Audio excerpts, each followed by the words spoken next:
Well, I first wanted to start by thanking Liette and Carrie and Ryan for the invitation to speak today. I'm from another institute here on campus, the Cool Climatenology and Viticulture Institute, but hopefully what you'll see throughout this presentation is the networking and partnership that we have with the Environmental Sustainability Research Center. And I'm certainly very excited about that, and I won't apologize for that, and looking forward to future collaborations with our research programming. Okay. So just for those of you that aren't familiar with Covey, we are a research institute that's dedicated to the priority areas of the grape and wine industry. We focus a lot on issues in the Ontario industry, but we are broader than that and do address issues across all of Canada. Our institute not only has a mandate to look at research, but also outreach and continuing education. It's really important that we have the technology transferred back to the grape growers and the winemakers so that they have the opportunity to take advantage of the research outcomes from our programs. So I'm going to give you a broad overview of a large research initiative that we were successful in getting the granting for 2 years ago. It was led by a colleague of mine, Dr. Gary Pickering, who's a member of Covey, but he's also a member of the Environmental Sustainability Research Center as well. You'll see from this program we have a number of research partnerships, so not only Covey here at Brock, but also researchers at Niagara College, University of Guelph, Vineland Research and Innovation Center, as well as Environment Canada, although those researchers have moved on to other areas, institutions now with some of the change that occurred in Environment Canada last year.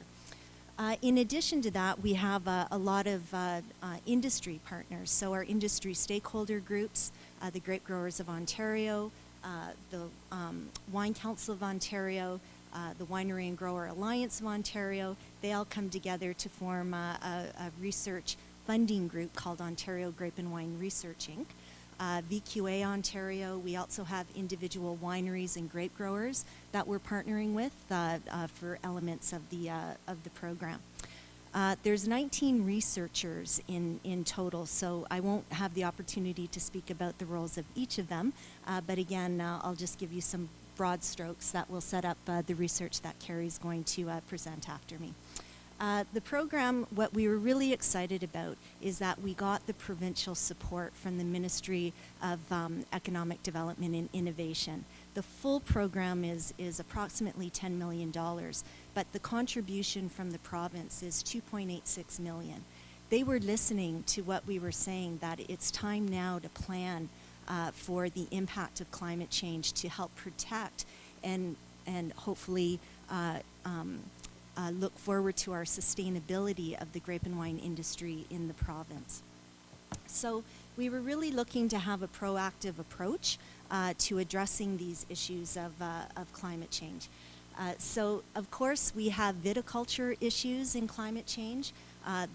Climate change will impact the regions that we can grow grapes. It may open up new regions for us to look at for the grapes, but it may also impact issues throughout the growing season that make it challenging for us to always bring our grapes into full ripeness, as well as keeping in mind we have a thing in Ontario and in Canada called winter, and so these being perennial vines, they have to always be able to handle and make it through the winter months so that they can be productive in the coming year. In terms of enology and climate change, we really wanted to look at some short-term strategies as well as long-term planning. And are there ways that we can take advantage of some of the impact of climate change right now that's affecting our growing season? Can we look at maybe some new wine styles that help mitigate the impact of these changes and still look towards producing high-quality product that will contribute to the economy? And of course, the research in viticulture and enology has to also be accompanied by assessing the adapted capacity of the industry to adapt to the change that we're seeing and implement some of the plans that we're putting forward. This third point, last point, is the point that Carrie's going to be speaking about after I'm finished here. So in terms of climate change, for us it's not so much just looking at the warming trends, but as Sarah spoke about earlier, it's looking at the extremes in climate throughout a growing season, and then how the climate is changing from season to season. We have a lot of variability. We have extreme temperature highs during the growing season that can impact fruit quality. We have extreme cold events during the winter months that can impact the viability of the vines and their survival. We can have excess rain, we can have lack of rain. We can have both during one growing season, given the time of the season. We can also have what we're finding now, and I'm sure you'll all agree with me, based on this past winter, warmer than normal winters, coupled with then extreme drops in temperature. And so what are the impact that these sorts of events are having on the vine's ability to recover and still produce quality fruit the following year? If anybody doubts the impact of these extreme events, I've just put together a very brief summary over the past decade of how variable our growing seasons have been. In 2003 and 2005, we had extreme winter temperatures that actually killed a lot of the vinifera grapevines that produce our VQA wines here in the region. We had more than 50% of grape production that was lost that year, and of that 50%, the majority of it, 90%, were the Vitis vinifera vines that go into making wines like a Chardonnay or a Riesling or a Cabernet Franc. In 2007, it was our really dry drought year, followed by 2008 and 2009 that were the complete opposite. They were very wet, cool years. It was difficult for us to actually ripen the fruit to full ripeness. 2010 was a great vintage. We had just the right combination throughout the year. 2011, again, we started to see some cold spikes through the winter months. It was a late cool spring. Wet fall, lots of disease pressure. Last year, 2012, again, it was a banner year for us. Watch out for those 2012 wines when they get released. But again, through the winter months, we're experiencing these extreme weather events. In early January, it was plus 15 degrees. A week later, it dropped down to minus 15 degrees, and we were out harvesting ice wine grapes. The night after, the temperatures dropped so low that our grapevines were in danger of being hurt by the cold temperature. And growers have adapted wind machine technology to try to warm up the air. So, you know, some growers were out harvesting ice wine grapes in one section of their vineyard. In another section, they're trying to warm up the air to protect the vines so that they would be able to make it through the winter. So in terms of the program, we are looking at both short-term and long-term strategies. On the short-term strategy side in viticulture, we actually worked in conjunction with the industry to develop a database, a warning system for grape growers, where we measure how hardy grapevines are throughout the dormant season. It's something that changes every month.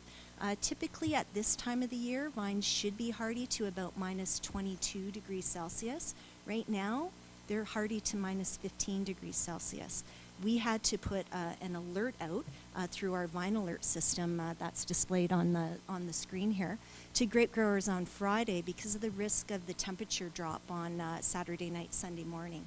It actually dropped down where I live to minus 20 degrees Celsius. And if you had varieties that were sensitive to the cold, like Merlot or Sauvignon Blanc, they were only hardy to minus 15. So we had to look at mitigating processes such as using wind machines to try to help protect the vines so that they wouldn't be damaged. On the enology side, short term, we're looking at how can we take advantage of cool, less optimal years with wine style. Are there ways that we can overcome some of these challenges? If it's a season where we can't fully ripen our grapes, can we look to ripen them off vine and develop a new signature wine style for Ontario This style of wine is known as a Passamento wine. Anybody that enjoys wines from northern Italy, Amarone wines, they're made in this style. The fruit is actually dried off the vine. It was a technique developed there to deal with the short growing season and the fact that they couldn't fully ripen the grapes. Other areas we're looking at developing our sparkling wine industry and looking at ways to take away some of the vegetal characteristics that can result in grapes if they don't fully ripen on the vine. However, with the program, we really wanted to also be looking at long-term strategies. And that brings in climatic modeling to assess the impact of climate change on Ontario's wine regions. So with this part of the program, Tony Shaw, Dr. Tony Shaw, is spearheading this along with collaborators that were at Environment Canada. And really they're looking to develop climatic models so that we can start to look at the impact and project forward 30 years to plan ahead for what we anticipate the environment to look at like down the road. The key to this sort of modeling, though, is that we have to bring it down to the regional scale. We can't look at modeling that's on a province-wide or across Canada-wide scale. We really need to get it down into the regional scale where the grapes are being grown. Hopefully at the end of this, we'll develop the coupled wine climate prediction system that will allow growers to take a look at what we predict to happen 30 years down the road and start to make some plans to address those changes. Along with those adaptive strategies, things that we're thinking about, what is the climate going to look like in 30 years? Do we have the right grape varieties in the ground now? Or do we need to start planning ahead for what that environment is going to be like? It can take 15 years to develop a new grape variety. Or maybe we need to trial varieties from other regions that have an environment that is close to what we think we're going to have in the future. Now is the time to plan.